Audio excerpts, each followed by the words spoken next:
Hey there, welcome to the Tranquil Shop. This video is going to be really interesting. We're currently moving, so I don't have anywhere to put the camera down. Excuse any shakes that you may see as I show off this little intro clip and what's all happening in this video.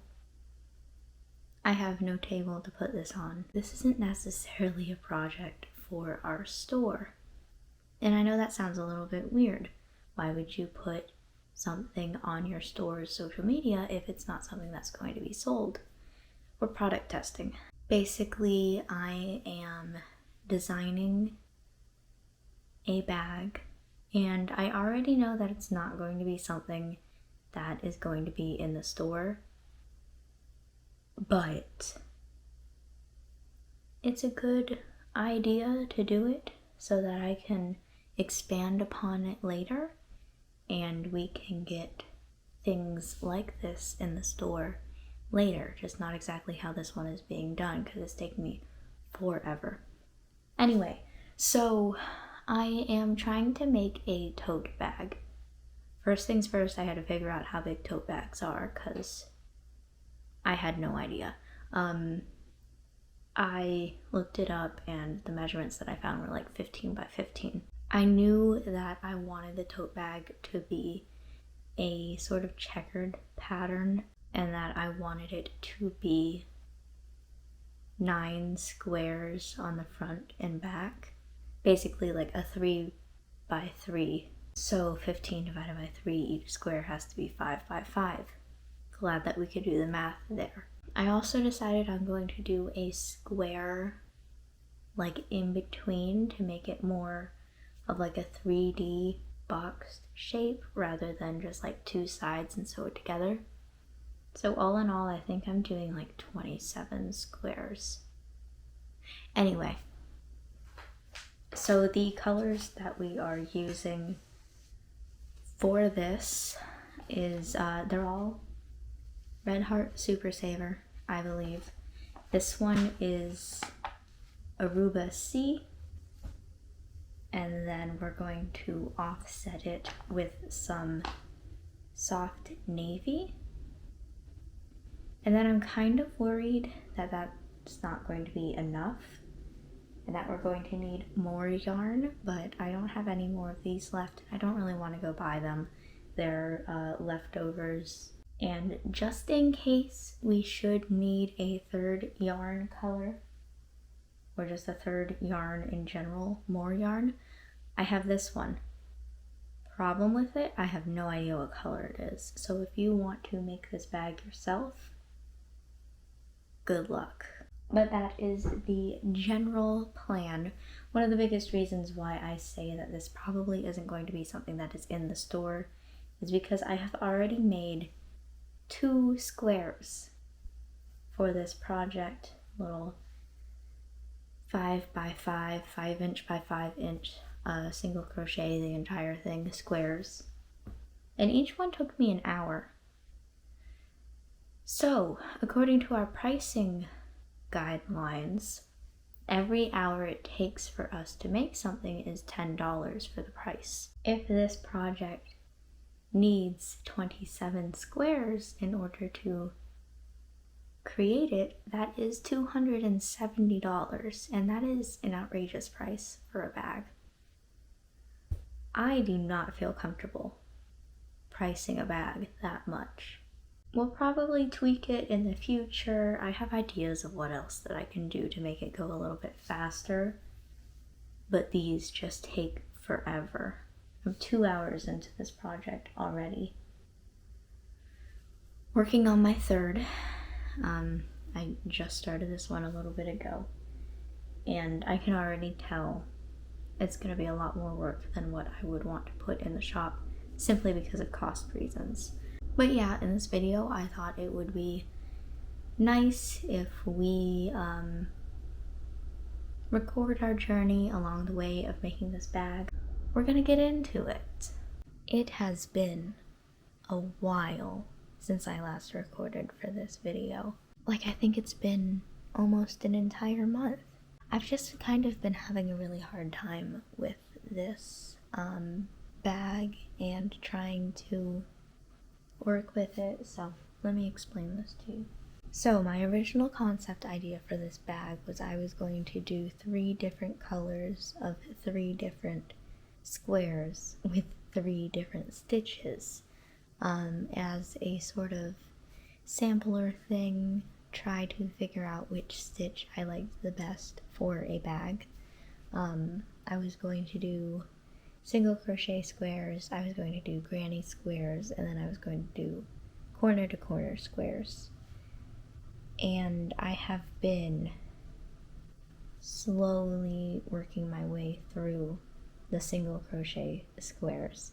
I definitely think while they are the most compact, tight, and your things won't fall out of a single crochet bag, they are also the most boring thing to do, and they take forever trying to make a square because I just really don't care and I don't want to do the same thing over and over again. But I made 9 single crochet squares. I was originally supposed to make 13, I think, but at 9 I was like, listen, this is enough for one side of the bag, and at this point that's all I care about. I then sewed them into strips of 3, and this one isn't done yet, but I will eventually add it to this 6-part thing, so it will be a 3x3 square made of 9 individual squares like this, sort of, and this will be one side of the bag because I'm over it. And this is a bag for myself anyway. It's not something that's going to be in the store. It's just me messing around and trying out different things. Anyway, then today I also worked on making the granny squares. But the one thing that I found that I didn't like about the granny squares was there are a lot of holes in them. Let's say that you put a pencil in your bag. With a bag made out of granny squares, you're probably not going to find that pencil again. It's probably going to be on the floor wherever you put that pencil in, because there are a lot of big holes and it's just going to slip right out. So I made probably like half a granny square before I was like, this isn't gonna work out. Then I tried double crochet squares, sort of the same thing as the single crochet squares. It's just the same thing over and over. It's going to take a long time, and I'm not going to be happy with it because by that point I'm going to be so tired of making squares that I'm never going to want to look at this ever again. I moved on, kind of changed my ideas. The next thing that I was going to try was corner to corner squares, 9 corner to corner squares, but I just decided since one side of the bag is all going to be the same, I might as well make the other side of the bag the same, like for the entirety. It's just going to be in a different color. So I've started working on the corner to corner side of this, and I'm honestly liking this a lot. This might be the final form of the bag. It does have a few fairly large holes. For example, oh my god, maybe it doesn't have a few. You can kind of see my thumb sticking out there. Maybe it's fine. Let's say you have a pen. Oh, I have a pencil. Let's say you have a pencil and you forgot it was on your bed. If you put it in this bag, I don't know how to best show this. It may pop through, but it won't pop through as easily. You know, while it does have big holes, they're not easy to get through, is what I'm saying. Despite the fact that it is the same thing over and over again, we're just like slowly going the diagonal until we make however big it needs to be. Somehow this isn't as monotonous. And it's kind of fun. So, I mean, ultimately this entire project is to figure out which stitch works best for bags. And I think this is already the winner, but we're gonna need to finish the bag. Since I am changing my plans a little bit for this tote, I'm still trying to work through what I'm going to do with the final color and how to bring the entire bag together, but I definitely think when I make more tote bags in the future, they will be corner to corner like this, and they'll also be lined once I can try to figure out how to sew a lining into bags, because I think that's going to be very important. And I don't think I would want to sell bags that aren't lined. So, little bit of an update. I don't remember how long it's been since I last updated for this, but I sewed the 9 squares together. So that's one side of this bag. I also today finished this section. I honestly think this is what I'm going to go with for the actual ones that will be in the store eventually. I just like this better. Like we talked about before, you can get your finger through it, but it's not as easy as I expected it to be. And we are going to experiment with linings anyway. The next thing that I need to do is the little like strip in between these to sew them together, you know? I don't want it to be like a two-dimensional just sew it all together and it's like a sleeve. I want it to be a little bit more 3D rectangle cube. Does that make sense? So that is what I have been working on a little bit today. I know this is hard to see because it's a darker color, but it is corner to corner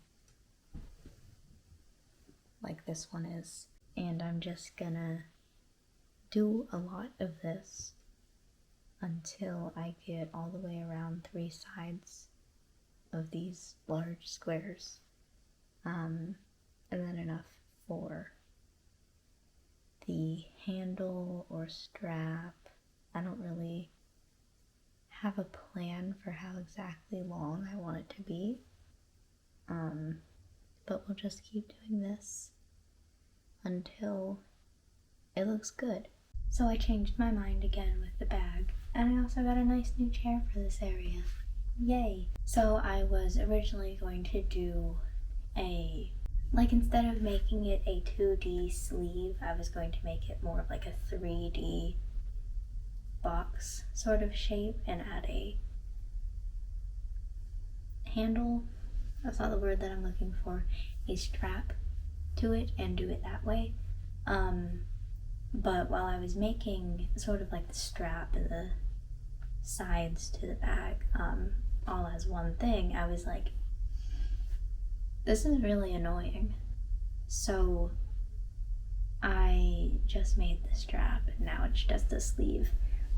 So we have this side of the bag, which I like the look of, but it's just not feasible for something to put in the store. It takes a little bit too long.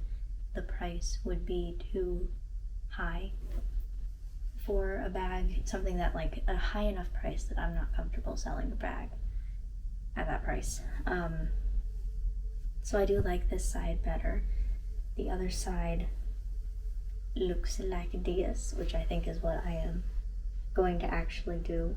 And then the strap is the same as this, but just as a strap. So we've changed a little bit from our first concept, but one of the other things that I am going to try to do, since this is more of a testing bag than it is something that I would put on the website, and this bag is just for me, okay?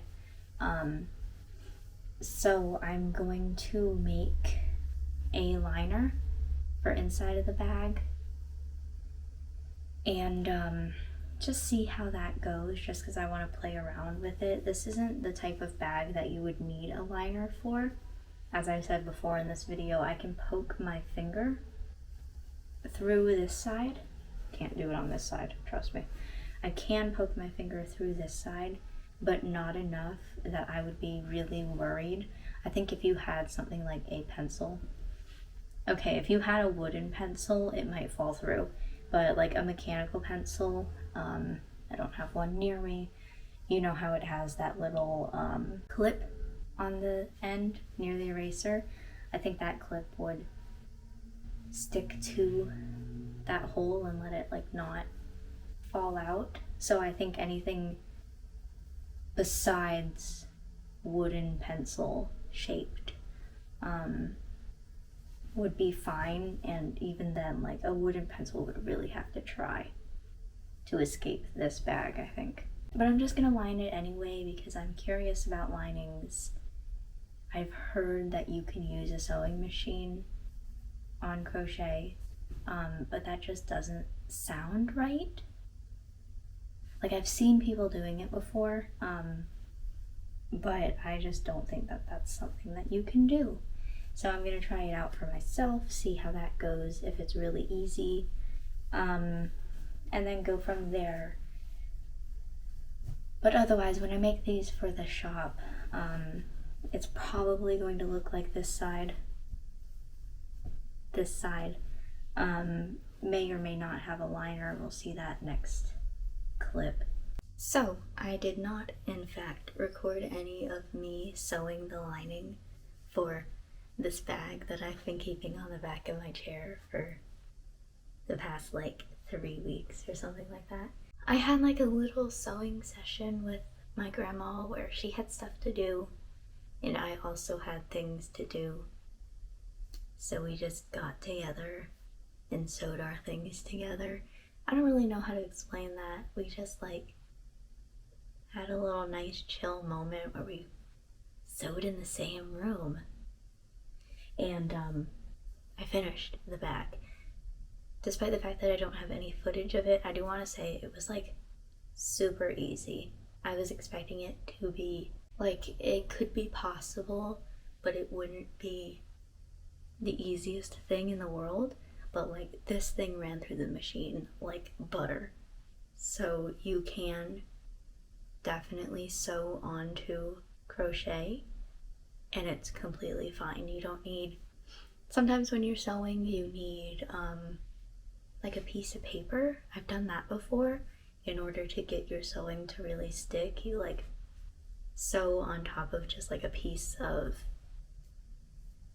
like computer paper or composition notebook paper or whatever lined paper is called. This was just straight in the machine, go. One thing I do want to note, and I'm going to use this side as the example. So as you can see, looks like this. One of the biggest things I was worried about on this side was small things like pencils, for example, falling out of the little holes that this side has. And I feel pretty confident that even without a lining, nothing will fall out of this side because the lining I did is red and you cannot see any of the red on this side. This side I wasn't worried about. It's really small, compact. Wasn't worried about it. Again, red lining. I chose red simply because it is a color that is going to be really obvious against the blue. And like I said, like this one is my ugly version that's just going to be for myself. So I don't mind that the colors don't really complement each other. I was just trying stuff out. As for like a trial bag and just the basic like trying it out, seeing how it goes, I'm actually really happy with this bag, and I'm really excited to get more bags like this in the store because I don't know, I'm just so happy with it. I really like how it turned out and how the lining is, and everything's just great about it, I think. Anyway, with the bag being completed, that is the end of this video. This bag and I guess other bags like it will not be in the store by the time that this video comes up. It's still on my list of things to do, and that is quite a long list. But I definitely just wanted to try it out and see how it went, and we did it. So now I can put it on my list of things to actually make. Thank you for watching this video. I hope not only did you enjoy the video, but you also enjoyed the product, because things like this will be in the store eventually, just not right now. As for any of our other products, you can go to our website, thetranquilshop.com, and check out some of the other stuff that we have available. And I will see you next time for another project.